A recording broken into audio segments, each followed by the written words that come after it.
Gilberto Rodriguez Ordehuela, born on January 30th, 1939, came from a family of modest means. His father was a painter and his mother a housewife. Like many of his contemporaries, including the infamous Pablo Escobar, Gilberto's exposure to crime started at a very young age, however. Unlike Escobar, Gilberto didn't come from poverty. His family was middle class. He began his life in the municipality of Mariquita, located in the Tolima department of Colombia.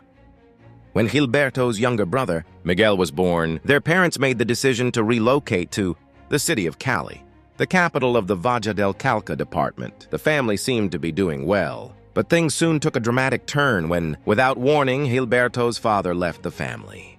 This sudden change plunged them into financial hardship. His mother, who had never worked before, now found herself solely responsible for the entire household aside from his younger brother. Miguel Gilberto had 4 other siblings, which made the situation even more difficult. For their mother, despite being just 13 years old at the time, Gilberto recognized the gravity of the situation. He stepped up to take responsibility for his family's survival. At the time, he was attending school at San Luis Gonzaga, located in the heart of Cali. To help, he took a job as a delivery boy, running errands for a nearby drugstore. His job was simple: deliver medication to elderly people who couldn't make the trip to the store themselves. But as we know, necessity often pushes people into crime. For Gilberto, survival became the priority. He was determined to return his life to what it once was, and when opportunity meets desperation, criminals often emerge. Gilberto began to take advantage of the situation, expanding his client base beyond the elderly people he was initially delivering to. He started stealing drugs from the drugstore and reselling them at a markup to addicts. This marked the beginning of Gilberto's legendary career in the narcotics trade. What we do know is that Gilberto's early choices laid the foundation for his future as one of the most powerful and influential cartel leaders in Colombia's history.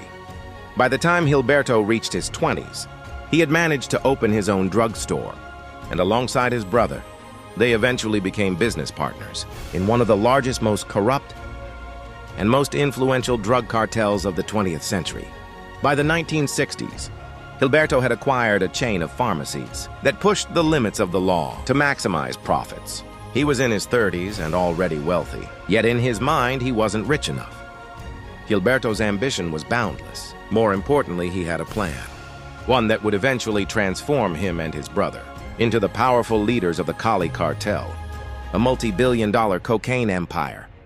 At this point, Gilberto and his brother teamed up with a mutual acquaintance. Jose Santa Cruz Londono. Londono was a violent man, known for his resourcefulness and extreme methods. Some would say he had a taste for cruelty, while others would describe him as someone willing to do whatever it took. But whatever the case, he was the perfect fit for the brothers' next venture. Londono brought his brutal expertise to Los Chamas, a criminal organization specializing in sabotage, smuggling, extortion, and kidnapping. The smuggling and sabotage elements of their business were relatively safe but not particularly profitable. The more dangerous aspects, extortion and kidnapping, were risky but offered much higher returns. And this is where Londono's influence proved invaluable, handling the darker, more violent side of the business. In 1970, after almost a decade of running Los Chamas, Gilberto and his team scored a major success.